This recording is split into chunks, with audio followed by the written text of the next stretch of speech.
Assalamualaikum warahmatullahi wabarakatuh. Shalom, Om Swastiastu, Namo Buddhaya, salam kebajikan. Salam sejahtera untuk kita semua. Perkenalkan, nama saya Ria Malisnawati Syanturi dengan NIM 20050500035, mahasiswa semester 5 Ilmu Hubungan Internasional, Fakultas Ilmu Sosial dan Ilmu Politik, Universitas Maritim Raja Ali Haji Tanjung Pinang. Video ini saya buat untuk memenuhi nilai ujian akhir semester ganjil pada mata kuliah Media 4.0 yang diampu oleh Ibu Dr. Anastasia Bibi Swastiwi, MA. Pertama-tama, saya akan menjelaskan tentang apa itu Media 4.0. Media 4.0 adalah media yang bekerja di era revolusi industri 4.0. Era ini merupakan era penerapan teknologi modern yang bekerja di setiap aktivitas ekonomi, mulai dari produksi hingga konsumsi. Di Indonesia sendiri, era ini dimulai pada tahun 2011 silam. Ada beberapa hal yang menjadi manfaat dari revolusi industri 4.0, yaitu adanya potensi untuk memberdayakan individu serta masyarakat. Kemudian, menciptakan peluang baru bagi sosial, ekonomi, dan pengembangan diri. Lalu, meminimalisir resiko human error karena komputer memiliki kontrol penuh yang membuat hasil pekerjaan konsisten dan tepat.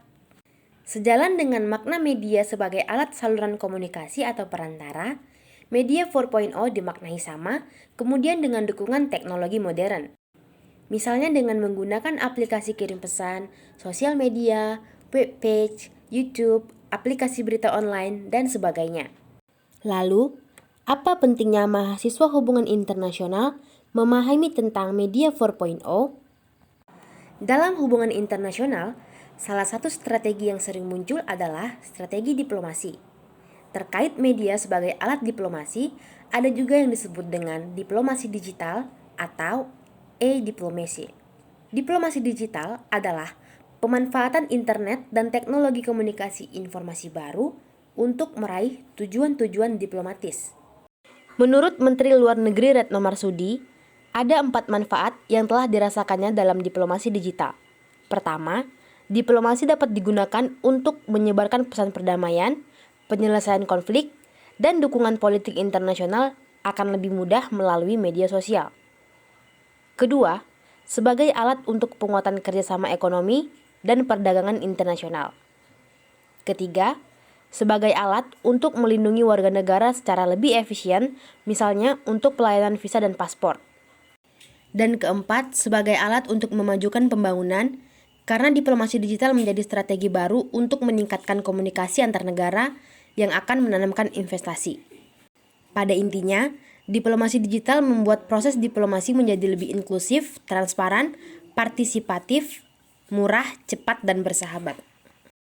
Ada 3 peluang yang sangat strategis dalam memanfaatkan diplomasi digital. Pertama, terus mendorong keterbukaan informasi. Penggunaan media digital menjadi peluang untuk menghadirkan persepsi dunia tentang Indonesia sebagai negara yang demokratis. Keterbukaan informasi yang transparan, khususnya dari pihak pemerintah terkait kebijakan luar negeri, kerjasama, dan sebagainya menjadi begitu penting. Hal ini juga bisa meningkatkan kualitas demokrasi dan berpengaruh terhadap penilaian indeks demokrasi. Kedua, partisipasi masyarakat, khususnya anak muda. Sebagian besar pengguna media sosial adalah anak muda. Di samping itu, anak muda memiliki kekuatan berupa energi yang besar, produktivitas tinggi, dan ide-ide yang kreatif. Maka, anak muda bisa berpeluang untuk ikut serta memajukan diplomasi digital Indonesia jika pemerintah berkenan melibatkan mereka secara lebih aktif dalam proses diplomasi. Ketiga, menciptakan solusi dan inovasi. Media sosial berpeluang besar menjadi sarana setiap orang bertukar informasi, ide, pikiran, dan pendapat.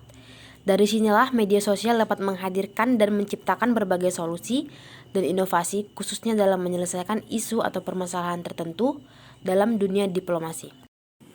Yang menjadi contoh diplomasi digital sebagai pemanfaatan media 4.0 dalam hubungan internasional adalah diplomasi publik yang dilakukan oleh Korea Selatan dengan penyebaran atau pengenalan produk-produknya melalui media untuk sampai di Indonesia, misalnya di bidang hiburan dan kecantikan.